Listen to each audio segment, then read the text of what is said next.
Some people spend their whole lives trying to remember the sound of their father's voice. Others try to forget, and some don't even have anything to remember, just that strange emptiness that no one teaches you how to name. The father figure, that presence everyone talks about, demands so much from, idealizes, sometimes only existed on the ID, or not even that. Maybe your dad was the hero who left too soon. Maybe he was always nearby, but emotionally miles away. Or maybe he was just an absence you learned to live with as if it were normal, but it wasn't, and maybe still isn't. That's why, before moving on, make a deal with yourself. Look at your story with truth, even if it hurts a little. What happened between you and your dad? What got stuck? What part of you still waits for an explanation, a gesture, a look that never came? Write it in the comments, for real, with courage, without censoring. It doesn't matter if it's pretty, confusing, or sad. What matters is giving shape to this knot many people carry, but almost no one talks about. Your story could be a key, for you and for those who read it. And if something inside you started to move, then stay, subscribe. Not to follow a page, but to follow a process. Because what we're going to explore now isn't a history lesson. It's an intimate journey to what still beats inside. The medieval dad may have died on the battlefield, but his absence is still alive in many of us. And maybe, understanding how it all began is the start of a reunion with who we could have been if so much hadn't been missing.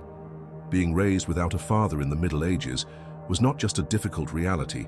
In many cases, it was a silent sentence. The father back then didn't just represent someone who brought food home. He was the name, the protection, the bond with the land, with honor, and even with God.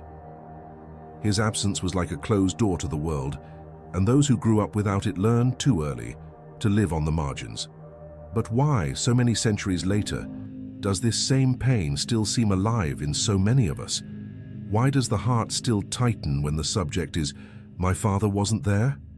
Maybe because what we lack isn't just physical presence, but something much older, the feeling that without him, the world owes us an explanation. In the Middle Ages, the fate of a child without a father was often left to chance or disdain. It was enough for the father to die in a war, disappear on a crossing, or simply not claim the child, and that child's future became a painful unknown. Being nobody's child was almost like not being human. Growing up like that meant carrying a silence no one wanted to hear, a face without a surname, a body without inheritance. And this mark didn't fade with time. It became a kind of shadow that followed every gesture, every choice, every abandoned dream. An identity wound that went beyond hunger and cold. Today, with all the technology, with laws, psychologists, social media, talks about active fatherhood and emotional bonds, it still hurts. The absence of a father remains one of the hardest pains to name. Maybe because it's not just about a father who was missing, but about everything that father symbolized. Protection, guidance, affection, just authority, acceptance. It's as if part of the map was ripped from our path, and we keep trying to find ourselves without a compass. Because it doesn't matter if you lived in a medieval fief or a concrete apartment in the 21st century, when the father isn't there, something inside us learns to tiptoe.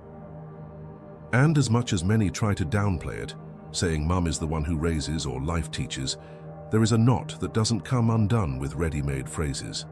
There is a lack that, if not faced head-on, turns into anger, rigidity, fear, into relationships that repeat abandonment. Because the absence of a father isn't a page turned, it's a chapter that drags inside, asking to be heard. And maybe that listening can only happen when we understand that this pain has history, roots, context, and that it began long before us. Going back to the Middle Ages, then, is not an exercise in nostalgia or historical curiosity. It's an attempt to understand why until today what we didn't receive still defines us. We're talking about an absence that shaped not only individuals, but entire structures. Families, cultures, religions, power models, all influenced by this archetypal figure of the father, who when he disappears opens a hole hard to fill. And that's where the question arises. Isn't what we feel today in the silences of childhood or in the pains of adult life exactly that echo? The echo of the Middle Ages, where the father was everything, and not being recognized by him was not being recognized by anyone. Maybe healing begins when we stop trying to replace what was missing and start understanding what it meant, because only then can we redefine. Only then can we finally stop being orphans, even if the father never came back. In the Middle Ages, the father was not just a domestic figure. He was a living symbol. He represented the continuity of the lineage, the link to the ancestors, and the direct responsible for the household's fate, both spiritually and materially. The surname inherited from the father carried the weight of centuries, and saying "son of" was more than an identification. It was a credential. The father was the landowner, the negotiator with the church, the educator of the sons, the guardian of the family's honor. His word was law, not only inside the home, but before the community. Losing this center meant losing one's own place in the world. And this was especially cruel for the youngest, who, without this symbolic shield, were left to social distrust, instability, and the fear of never belonging anywhere. The father was also the first mediator between the individual and the outside world. He introduced the son to society, taught trades, chose godparents, negotiated marriages. His presence was what opened doors, or kept them all locked. When he was missing, the child not only lost affection, but also lost the right to be expected, to be validated, to have a future. An orphan or a bastard, even if raised with love by others, was often seen as someone incomplete, off-center, rootless. The absence of the father in this scenario acted as a stain that neither time, kindness, nor personal effort could erase. The boy could be brave, the girl could be devoted, but without the father's name, their worth was always questioned. What was at stake was not just affection, it was the legitimacy of existence. That's why the figure of the father in the Middle Ages needs to be understood beyond affection. He was a symbolic anchor, and his absence a rupture. When a father died in battle, deserted, or didn't even acknowledge a child born out of wedlock, he left behind more than a physical absence. He left a hole in the family structure, in the bond with the land, in spiritual belonging. The pain of growing up without a father was not just personal, it was political, religious, economic, and this pain, so deep, began to crystallize over generations. Gradually, the figure of the absent father stopped being an exception and became a recurring ghost, which still whispers in our family stories today. A ghost that still dictates the silences in conversations, the emptiness in eyes, and the weights on hearts. In the Middle Ages, a child without a father was a body out of social rhythm. It didn't matter if the absence came from death, abandonment, or refusal to acknowledge. The result was the same: helplessness. These children were pushed to the edges of society, often left under the care of religious institutions like monasteries or convents, or abandoned to their fate in the muddy streets of medieval cities. And even in the most pious environments, treatment was unequal. The legitimate son and the bastard son might pray side by side, but one of them always carried the cross of others' silence, and that silence weighed heavier than any punishment. Not being expected, not being recognized, not being named, was like existing halfway, a half that never found a mirror. For boys, this meant growing up without initiation. Without a father, there was no one to teach the trade, guarantee a place in the guild, or lend prestige to enter adult life. Many ended up as apprentices in distant workshops, under masters who saw them only as cheap labor. For girls, the story was also bitter. Without a dowry, without a strong name, without male protection, their fate was to be servants, forced nuns, or women vulnerable to abuse, sometimes all of these at once. Paternal absence, therefore, was not just a matter of lost affection. It was a plot of futures cut short, like a book torn from the middle of the shelf, pages that would never be read. And this repeated generation after generation, turning individual pain into a culture of marginalization. But the cruelest part was the silence. These children grew up without being able to name what they felt. There was no space to say, "I miss my father." The pain was muffled by social norms, religious dogmas, and a system that turned absence into guilt, as if the child were guilty for having been born that way. And this internalized guilt turned into shame, self-exclusion, and fear of wanting something better. Many, as they grew, couldn't even form lasting bonds, as if they had learned that all love ends in absence. And ironically, they repeated this cycle with their own children, not out of malice, but out of lack of reference, because those who were never welcomed hardly know how to welcome. And so the child of absence one day became the father who also leaves. Growing up without a father in the Middle Ages didn't just wound the social body, it wounded what we would today call the psyche. For many boys, the absence of a father was like a broken mirror. There was no image to recognize themselves in, no direction to become. There was no model of balanced strength, of authority with compassion, of presence that teaches through gesture. And this produced a wounded masculinity, needy, defensive, sometimes aggressive. The fatherless boy grew up constantly trying to prove something, his courage, his worth, his usefulness. But inside he carried a question that silently ate away at him. Am I enough? This doubt, unanswered, turned into rigidity. Men who were fatherless boys learned to survive, but rarely learned to feel. And the price for that was high. Without the paternal figure as a reference for affection and direction, many of these men became emotionally illiterate. They knew how to hunt, build, lead, but didn't know how to cry, nor to listen, nor to embrace. The pain of absence was camouflaged in bravery, but it was only survival bravery. Inside, the wounded boy remained, waiting for the day the father would show up and say, "It's okay, I see you."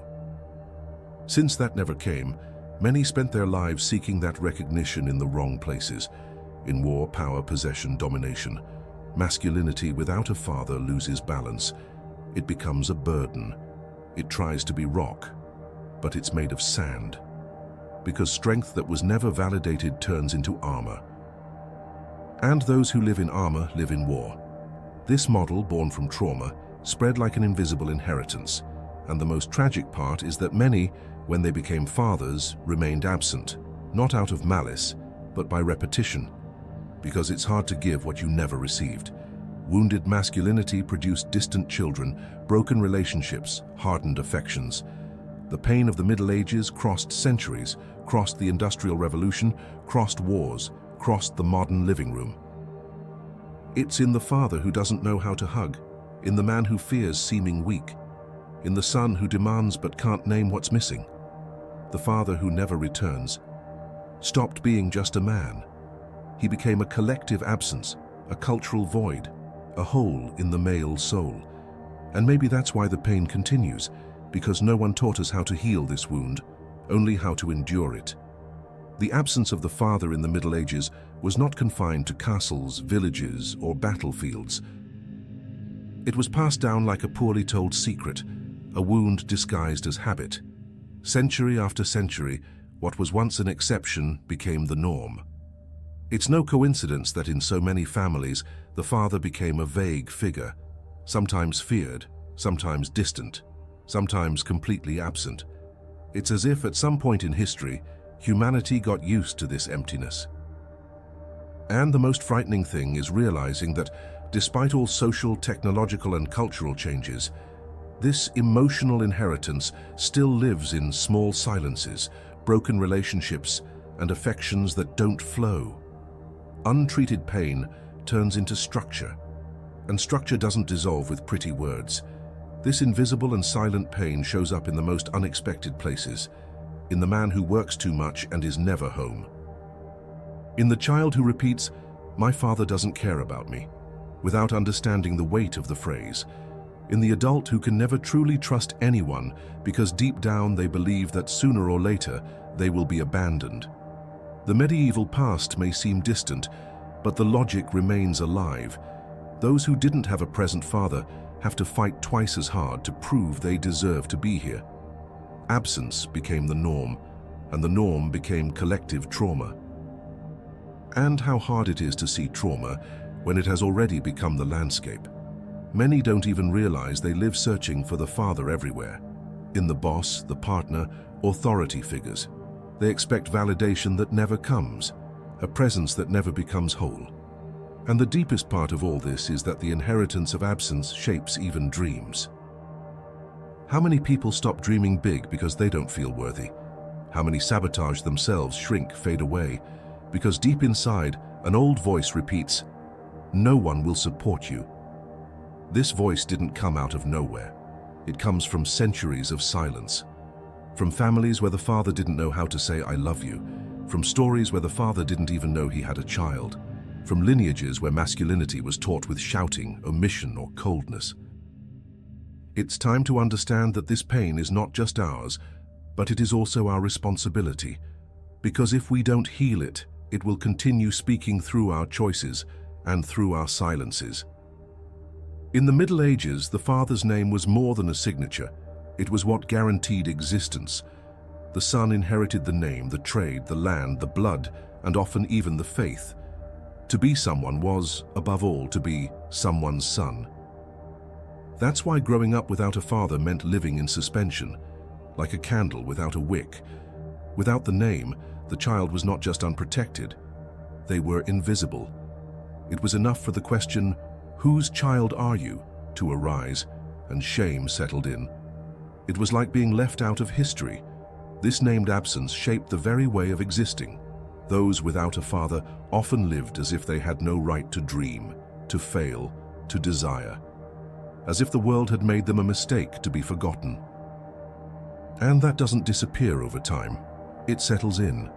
Even today, in a time when surnames blend and families are rebuilt in 1,000 ways, the emptiness of "I don't know who my father is" keeps echoing. Sometimes this echo disguises itself as anger, indifference, or disdain, but it's there, beating at the heart of the question, who am I? Because identity is not only built with what we have, but also with what we lacked. And when what was missing was the father, a specific kind of loneliness grows inside the soul. It's a loneliness of origin, of belonging. The body is here, living, working, loving, but the spirit carries a question mark where a root should be. And this feeling, even if silent, shapes every decision. The fear of surrendering, chronic distrust, the shattered self-image. But there are also those who break the cycle, who choose to create their own name, who even without visible roots decide to flourish. This break is not easy. It is made of pain, mourning, sleepless nights, trying to understand if it's worth existing without knowing where you came from. It's a kind of rebirth, and like any birth, it hurts. But paradoxically, absence can become fertile ground. Those who had no father sometimes learn to be for others what they never received. They learn to listen more deeply, to care with more presence, to love with more truth. Absence doesn't disappear but transforms. From a hole it becomes a path. From a question it becomes direction. Because when the father's name was not given, there is still a choice to write your own name with the dignity of one who survived and decided to live fully. Not every father returns. Not every absence can be explained, and not every wound closes the way we'd like. But something can happen when, instead of trying to fill the emptiness with distractions, status, or silence, we decide to sit with the pain and truly listen to it. That is the beginning of healing. And in the absence of a concrete father, the possibility of a symbolic reunion is born, a way to recover within yourself what the world did not give. Many ancestral cultures understood this as a rite of passage, a moment when the individual faced their own shadow, confronted their oldest pain, and emerged transformed. It wasn't magic, it was a plunge, it was rebirth. And maybe that's what so many still need to do, cross through absence to finally become whole. This symbolic reunion can take many forms. For some, it begins with an unfinished conversation, a letter never sent, a prayer said in the dark, an old photo looked at with tears in the eyes. For others, it may arise in therapy, in a circle of conversation, in a gesture of forgiveness, in deep listening. What matters is not the form, but the courage to face the absence without running from it, to name the pain, Tell your own story out loud. Give space for the held-back tears. Because as long as absence is denied, it continues to rule inside.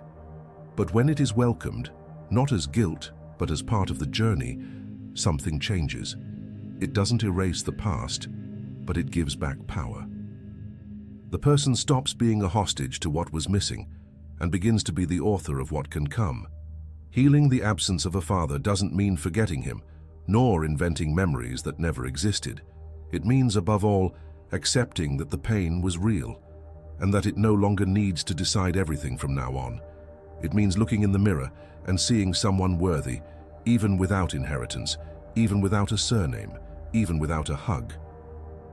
Someone who, despite the emptiness, chose to move forward, who turned the wound into wisdom, silence into voice, lack into strength, and most importantly, who decided to break the cycle.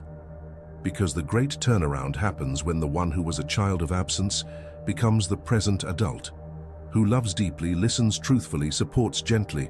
The father may not have returned, but you are here, and that changes everything. The absence of a father in the Middle Ages was not just an unfair fate, it was an imposed silence, an echo that crossed centuries, shaped families, carved ways of loving, trusting, and seeing oneself in the world. And the most striking thing is realizing that, even surrounded by modernity, technology, and talks about affection, there is still a child inside us waiting to be seen. Waiting for that look that never came, that voice that never called their name, that gesture that would say, "You matter." Absence remains one of the greatest holes in the human soul, and at the same time, one of the most fertile places for rebuilding. Because it is there, exactly there, where something was missing, that something new can be born. Maybe that's why the question, "Who was your father to you?" still stirs so much emotion. Because even when the answer is "he wasn't there," there is still something left to be said. There are wounds, longing, anger, compassion, and all of that needs space. Because absence doesn't have to be an end. It can be a portal.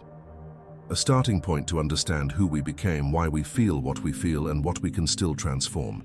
The pain doesn't have to keep being inherited. It can finally be faced. The decision to heal this part of the story doesn't depend on the past. It depends on the courage of those who are alive now. And if this topic spoke to some part of you, if it stirred memories, opened a new thought, brought up an old pain, or a desire to rebuild, then leave it here. Write in the comments your view, your experience, your memory. It can be a sentence, a story, a question. Your testimony may be exactly what someone else needs to read to begin healing too. And if you want to keep exploring topics like this in a deep, sensitive, and honest way, subscribe here. That's how we keep going together, creating a space where absence finally finds a voice and pain a listener.